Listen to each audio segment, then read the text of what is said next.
বোতলজাত সয়াবিন তেলের দাম লিটারে 4 টাকা বাড়িয়ে 167 নির্ধারণ। খোলা তেলে কমল 2 টাকা, আজই কার্যকর।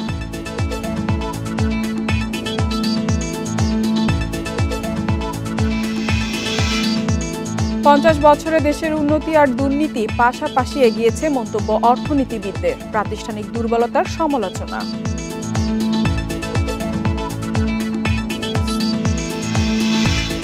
রোববার থেকে ক্রাফটসম্যান ফুটওয়্যারের আইপিও আবেদন শুরু। 3 বছরের মধ্যে এসএমই থেকে মূল বাজারে আসার লক্ষ্য।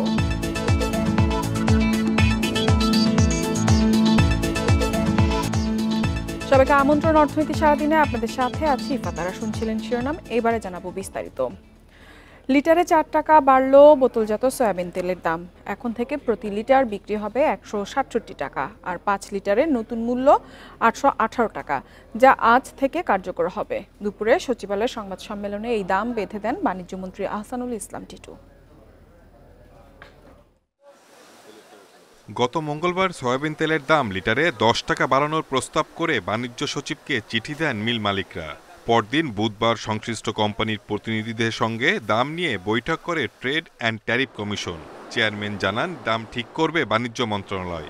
অবশেষে বৃহস্পতিবার বাণিজ্য প্রতিমন্ত্রী ঘোষণা দেন নতুন দামের। এখন থেকে প্রতি লিটার বোতলজাত সয়াবিন তেল বিক্রি হবে 167 টাকায়, যা আগে ছিল 163 টাকা। 18 টাকা বেড়ে 5 লিটারের বোতলে নতুন মূল্য 818 টাকা, আর প্রতি লিটার পাম তেলের আগের দাম 135 টাকায় থাকছে। তবে খোলা সয়াবিনের দাম লিটারে 2 টাকা কমে 147 টাকা নির্ধারণ হয়েছে। আগামী 2 মাস আন্তর্জাতিক বাজার স্থিতিশীল থাকলে এই দামই স্থির থাকবে বলেও জানান বাণিজ্য প্রতিমন্ত্রী। 2 টাকা কমিয়ে 147 টাকায় নির্ধারণ করা হয়েছে। পেট বোতলে যেটার মধ্যে সিল করা থাকে, সেইটা আমাদের নির্ধারিত ছিল 163 টাকা, সেইখান থেকে বৃদ্ধি করে 167 টাকায় নির্ধারণ করা হয়েছে। এদিকে তেলের দাম বাড়ানোয় হতাশ ভোক্তারা বলছেন, এমনিতেই বাজার চড়া, তার ওপর এই মূল্য বৃদ্ধিতে সংসারে খরচ আরেক দফা বাড়বে। খাইতে তো হয়, পেটটা যেহেতু আছে, এখন কষ্ট করে হলো বেশি জায়গাতে হয়তো কম খাইতে হয়, এভাবে আর কি চলছে। আর কি করার আছে, কিছু করার নাই। সয়াবিন ও পাম মিলিয়ে দেশে বছরে ভোজ্য তেলের চাহিদা 20 লাখ টনের বেশি। Shahid Ahmed, independent news, Dhaka. ভোজ্য তেলের দাম বৃদ্ধির বিষয়ে বিস্তারিত আলোচনা করতে আমাদের সঙ্গে যুক্ত হয়েছেন সহকর্মী শাহিদ আহমেদ। শাহিদ, আমরা জানি যে আন্তর্জাতিক বাজারে কিন্তু এখন খাদ্যপণ্যের দাম নিম্নমুখী, ঠিক সেই মুহূর্তে দেশের বাজারে ভোজ্য তেলের দাম বাড়ানো হয়েছে, এর কারণটা কি?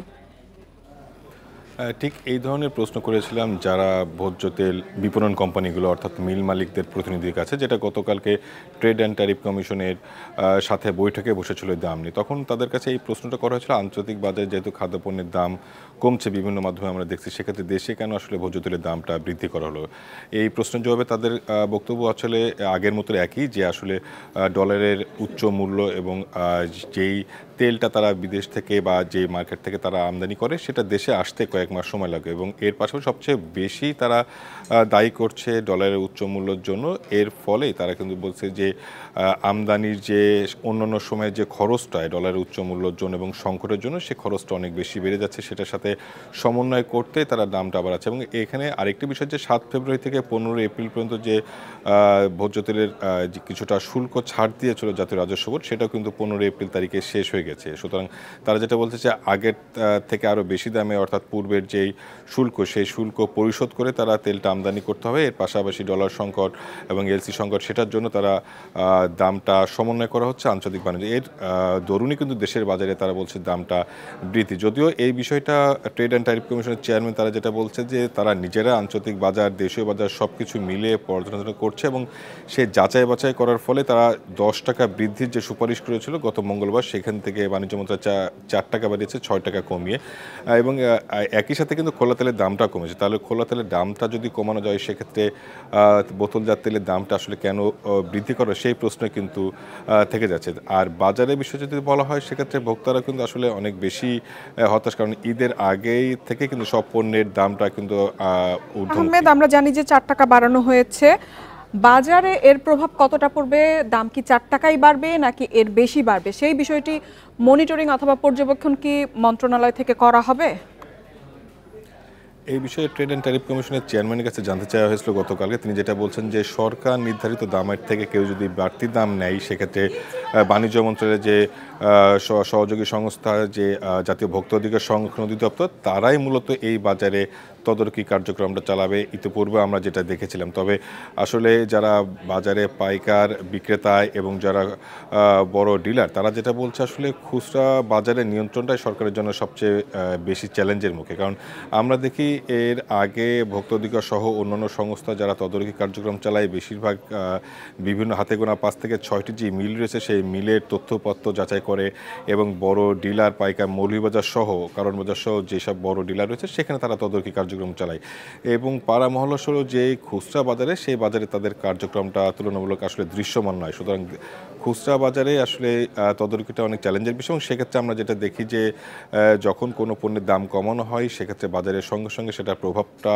পড়ে না এবং পড়লেও অনেক দেরিতে পড়ে, কিন্তু যখনই কোনো পণ্যের দাম দেশে বা আন্তর্জাতিক বাজারে বৃদ্ধি পায় সঙ্গে সঙ্গে কিন্তু অতি মুনাফার জন্য বিক্রেতারা সঙ্গে সঙ্গে বাড়িয়ে দেয়। এবারও কিন্তু সেই রকম সংখ্যা করছেন আসলে ভোক্তা সাধারণ। তাদের দাবি আসলে শুধুমাত্র যে পাইকারি বাজারেই যে তদারকি না খুচরা বাজার পর্যন্ত এই তদারকির দাবিটা তাদের। এবং গতকালকে পর্যন্ত দেখেছি, আজকেও দেখেছি, এখনও পর্যন্ত যারা বিক্রেতা তারা যেটা বলছে কারণ বাজার মোহাম্মদপুর সহ বেশিরভাগ বাজারে নতুন দামের পণ্য এখনও বাজারে আসে নাই। আসলে তারা আশা করছে আজকে রাত্রে অথবা আগামীকালকের মধ্যে আসলে সেই নতুন দামের তেলটা তারা বিক্রি করবে। এবং আহিদ আহমেদ, আমি জানতে চাইবো যে আমরা জানি যে নতুন দাম আজ থেকেই কার্যকর করা হচ্ছে 4 টাকা, সেক্ষেত্রে পুরনো যে তেলগুলো বাজারে রয়ে গেছে সেগুলোর ক্ষেত্রে দামটা আসলে কিভাবে নির্ধারণ করা হবে অথবা কিভাবে বিক্রি করা হবে? মিল মালিকদের সংগঠন তারা যে তাদের নিজস্ব প্যাডে যে বিজ্ঞপ্তি আকারে যে নতুন মূল্য ঘোষণা করেছে সেখানে কিন্তু স্পষ্ট উল্লেখ রয়েছে যে আগের যে পূর্বের দামের বোতলজাত সয়াবিন তেল তারা কিন্তু সে পূর্বের দামে বিক্রি করতে হবে, নতুন দামে বিক্রি করা যাবে না। এখন এটা আসলে মন্ত্রণালয় থেকেও বলছে যে যাদের আগের যে পুরনো তেল যে পুরনো দামে রয়েছে অর্থাৎ 163 টাকা লিটার সেই দামে যখন যে কেনা স্টক ছিল সেই দামের তেলটা কিন্তু সে পূর্বের দামে বিক্রি করতে হবে, নতুন দামে বিক্রি করা যাবে না। এই নির্দেশনা আসলে বাজারে কতটুকু প্রভাব পড়বে সেটা এখন দেখার বিষয়। মন্ত্রণালয় থেকে স্পষ্ট বলা হয়েছে যে আগের কম দামে কেনা তেল নতুন বাড়তি দামে বিক্রি করা যাবে না, কিন্তু এটার তদারকি করবে ভোক্তা অধিকার সংরক্ষণ সহ সরকারের যে অন্যান্য সংস্থা রয়েছে তারা, এবং এটার দামটা কতটুকু আসলে ব্যবসায়ীরা মানবেন সেই বিষয়টা আসলে আগামীকাল থেকেই আসলে বোঝা যাবে যে আসলে সরকারি নির্দেশনা আসলে পরিপূর্ণভাবে মানা হচ্ছে কি হচ্ছে না। তারপরে আসলে সরকারি সংস্থার তদারকি কতটুকু কার্যকর হবে সেই বিষয়টা কিন্তু এখানে উল্লেখযোগ্য। আর ভোক্তারাও কিন্তু সেটাই বিষয় নিয়েই বারবার বলছেন যে আসলে তদারকি কার্যক্রমটা যেন সঠিকভাবে হয়। শাহিদ আহমেদ, আমাদের সঙ্গে যোগ দেওয়ার জন্য আপনাকে অসংখ্য ধন্যবাদ। চলে যাচ্ছি পরবর্তী সংবাদে।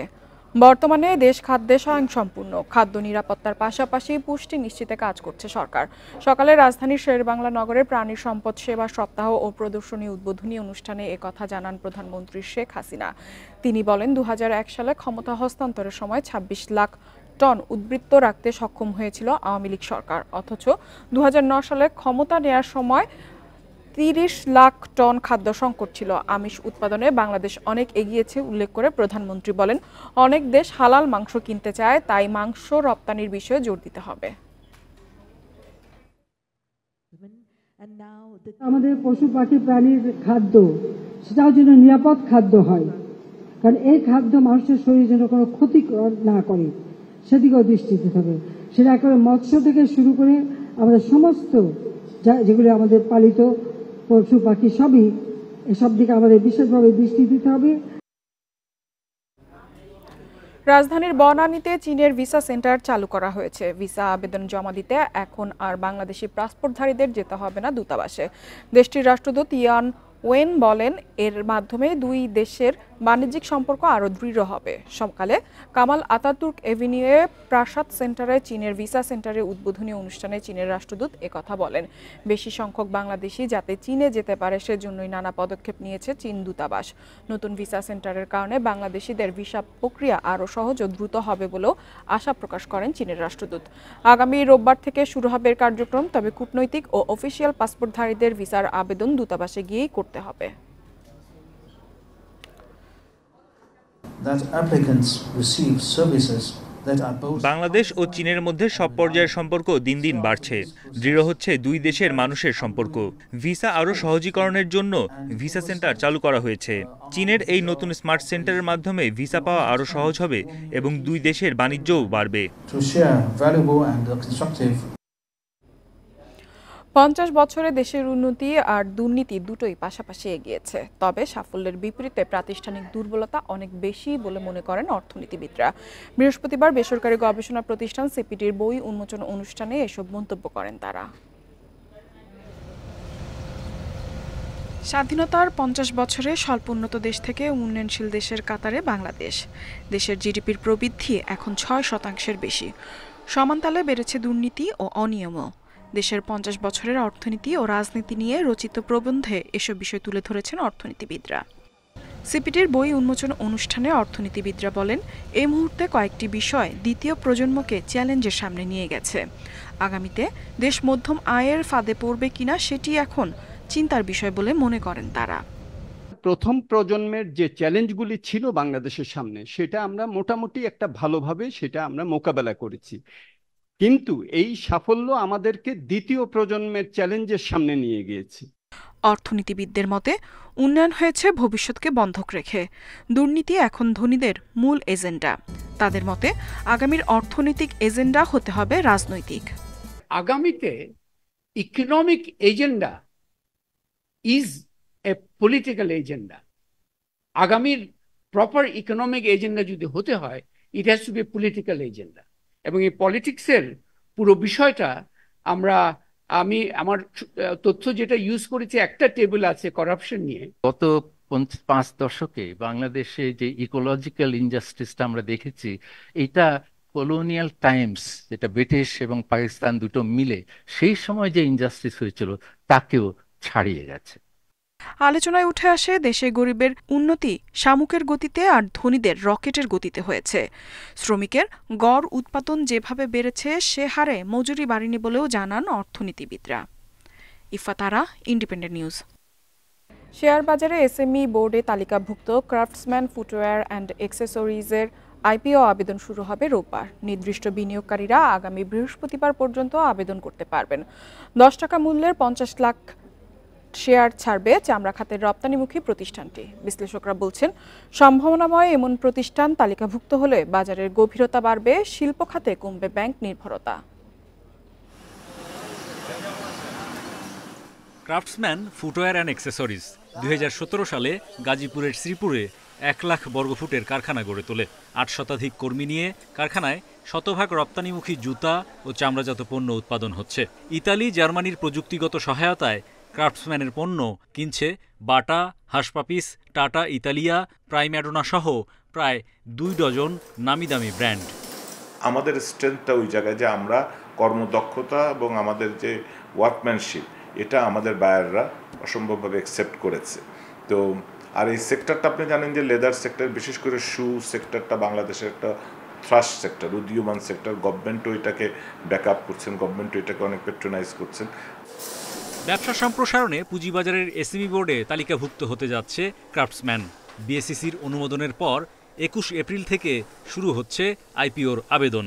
10 টাকার 50 লাখ শেয়ার বিক্রি করে তারা 5 কোটি টাকা সংগ্রহ করবে। গত 3 বছরে প্রতিষ্ঠানটির উৎপাদন ও বিক্রি বেড়েছে 18 গুণের মতো।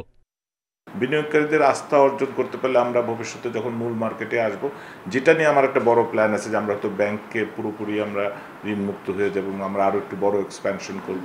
কারণ এটার কিন্তু এক্সপোর্টের পসিবিলিটিস বাড়ছে, আমাদের গ্রোথটা কিন্তু একদম জিওমেট্রিক প্রপোর্শনে হচ্ছে এবং আমি অনেক সম্ভাবনা দেখি। আমরা নতুন মার্কেট এক্সপ্লোর করছি।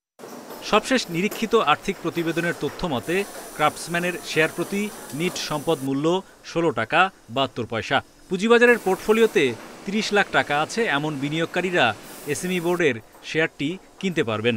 বাংলাদেশে একমাত্র সম্পূর্ণ হোয়াইটটা যেই দামে এখানে তারা কালেক্ট করে থাকে, এটা এক্সপোর্ট করার কারণে ডলারের কারণে কিন্তু আমার এক্সপোর্ট আর্নিংসটা অনেক বেড়ে যাওয়ার কথা। সেই জন্য পুঁজিবাজার যদি একটা সম্ভাবনাময় ক্ষেত্র তৈরি করতে পারি, একদিকে যেমন কোম্পানি লাভবান হবে, অন্যদিকে ব্যাংকের প্রতি নির্ভরশীলতা কমে যাবে, পুঁজিবাজারও ভালো শেয়ার পাবে, বিনিয়োগকারীরা উপকৃত হবে। তো ক্রাফটসম্যানের শেয়ারের ইস্যু ম্যানেজারের দায়িত্ব পালন করছে গ্রিন ডেল্টা ক্যাপিটাল।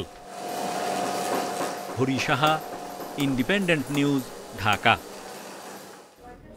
ভারী বৃষ্টিতে বিপর্যস্ত মরুর শহর দুবাই। বিশ্বের ব্যস্ততম বিমানবন্দর ডুবে তলিয়ে গেছে, থমকে গেছে পুরো শহর। মরুভূমির দেশ সংযুক্ত আরব আমিরাতে এমন বিরল বৃষ্টির জন্য অত্যাধুনিক প্রযুক্তি ক্লাউড সিডিংকে দায়ী করছেন বিশ্লেষকরা। কৃত্রিম উপায়ে বৃষ্টি নামানোর জন্য ব্যবহার করা হয় এই প্রযুক্তি।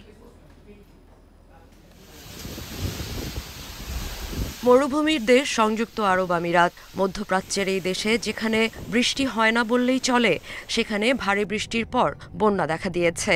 রাস্তাঘাট থেকে শুরু করে বিশ্বের অন্যতম ব্যস্ত দুবাইয়ের আন্তর্জাতিক বিমানবন্দর তলিয়ে গেছে পানিতে। এতে অনেক ফ্লাইট বাতিল হওয়ায় বিড়ম্বনায় পড়ে যাত্রীরা। পুরো শহর যেন থমকে গেছে। সামাজিক যোগাযোগ মাধ্যমে দুবাইয়ের বিরল এই প্রাকৃতিক দুর্যোগের ছবি ও ভিডিও ছড়িয়ে পড়ে গত মঙ্গলবার থেকে। মরুশহর দুবাইয়ের এমন চিত্র অবাক করেছে বিশ্বকে।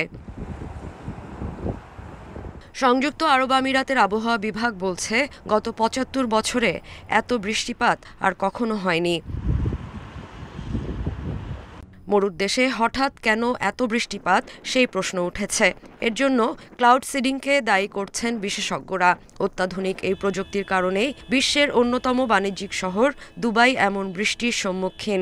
এই প্রযুক্তির মূল উদ্দেশ্য মরু এলাকায় জলের ঘাটতি মেটানো। ক্লাউড সিডিং প্রযুক্তি ব্যবহার করে কৃত্রিম বৃষ্টি তৈরি করা হয়। এই প্রক্রিয়ায় হেলিকপ্টার বা বিমান দিয়ে সিলভার আয়োডাইড অথবা পটাশিয়াম আয়োডাইড ব্যবহার করে বৃষ্টির অনুপযোগী মেঘকে ঘনীভূত করা হয়, যা পরে মেঘ তৈরি করে বৃষ্টি ঘটায়। পানির ঘাটতি মেটাতে ২০০২ সাল থেকেই ক্লাউড সিডিং কার্যক্রম পরিচালনা করছে দেশটির সরকার। সংযুক্ত আরব আমিরাতের আবহাওয়া বিভাগ ন্যাশনাল সেন্টার অফ মেটিওরোলজি বৃষ্টি নামানোর জন্য গত সোমবার ও মঙ্গলবার আল আইন বিমানবন্দর থেকে ক্লাউড সিডিং বিমান পাঠায়। এর ফলে ২ দিন ব্যাপক বৃষ্টিপাত হয়। Sadia Afrin, independent news. Share বাজারের খবর। সপ্তাহের শেষ কার্যদিবসে ঢাকার শেয়ার বাজারে সূচক কমলেও বেড়েছে লেনদেন। ডিএসসিতে প্রধান সূচক কমেছে ৭৭ পয়েন্ট। এ সময় লেনদেন হয়েছে ৫২২ কোটি টাকা। দর হারিয়েছে ৮৭ ভাগ প্রতিষ্ঠানের শেয়ার। অন্যদিকে চট্টগ্রাম শেয়ার বাজারে সার্বিক সূচক কমেছে ২১৫ পয়েন্ট। বৃহস্পতিবার শুরুতেই ইতিবাচক ঢাকা স্টকের লেনদেন। প্রথম ৫ মিনিটে প্রধান সূচক বাড়ে ৭ পয়েন্ট। এরপর শুরু হয় সূচকের পতন। দিন শেষে ডিএসইএক্স সূচক কমেছে ৭৭ পয়েন্ট, অবস্থান করছে ৫,৬৮৬ পয়েন্টে। ডিএসসিতে বেড়েছে লেনদেনের পরিমাণও। এ সময় মোট লেনদেন হয় ৫২২ কোটি ৫১ লাখ টাকার শেয়ার। আগের দিনের চেয়ে লেনদেন বেড়েছে ৪০০ কোটি টাকা। হাত বদলে অংশ নেওয়া ৩৯০টি কোম্পানি ও মিউচুয়াল ফান্ডের মধ্যে দর বেড়েছে ২৯টির, কমেছে ৩৪২টির এবং অপরিবর্তিত রয়েছে ২৪টি প্রতিষ্ঠানের শেয়ার দর। সবচেয়ে বেশি লেনদেন হওয়া প্রতিষ্ঠানের তালিকায় প্রথম অবস্থানে আছে এশিয়াটিক ল্যাবরেটরিজ, দ্বিতীয় বেস্ট হোল্ডিংস লিমিটেড এবং তৃতীয় অবস্থানে আছে লাভেলো। শতাংশের দিক থেকে দর বৃদ্ধির তালিকায় প্রথম অবস্থানে আছে এশিয়াটেক ল্যাবরেটরিজ, দ্বিতীয় ডাচ বাংলা ব্যাংক এবং তৃতীয় অবস্থানে আছে হাইডেলবার্গ সিমেন্ট। অন্যদিকে চট্টগ্রাম স্টক এক্সচেঞ্জের সার্বিক সূচক কমেছে ২১৫ পয়েন্ট। লেনদেন হয়েছে ১৮ কোটি টাকার share. Amirul Islam, independent news. এবারে জানাবো বিশ্বের প্রধান মুদ্রার সাথে টাকার আজকের বিনিময় হার। দর অপরিবর্তিত যুক্তরাষ্ট্র ডলারের বিনিময় হয়েছে ১১০ টাকায়। যুক্তরাজ্যের পাউন্ডের দর বেড়েছে, বিনিময় হচ্ছে ১৪৪ টাকা ১ পয়সায়। বেড়েছে ইউরোর দর, বিনিময় হচ্ছে ১২৩ টাকা ৩৬ পয়সায়। দর অপরিবর্তিত ভারতীয় রুপির বিনিময় হচ্ছে ১ টাকা ৪১ পয়সায়। সৌদি রিয়েলের দরও অপরিবর্তিত, বিনিময় হয়েছে ২৯ টাকা ৪৭ পয়সায়। আরব আমিরাতের দিরহামের দর অপরিবর্তিত রয়েছে, বিনিময় হয়েছে ৩০ টাকা ১০ পয়সায়। কুয়েতি দিনারের দর কমেছে, বিনিময় হয়েছে ৩৫৮ টাকা ৮৭ পয়সায়। এছাড়া মালয়েশিয়ান রিঙ্গিতের দর বেড়েছে, বিনিময় হচ্ছে ২৩ টাকা ১৬ পয়সায়।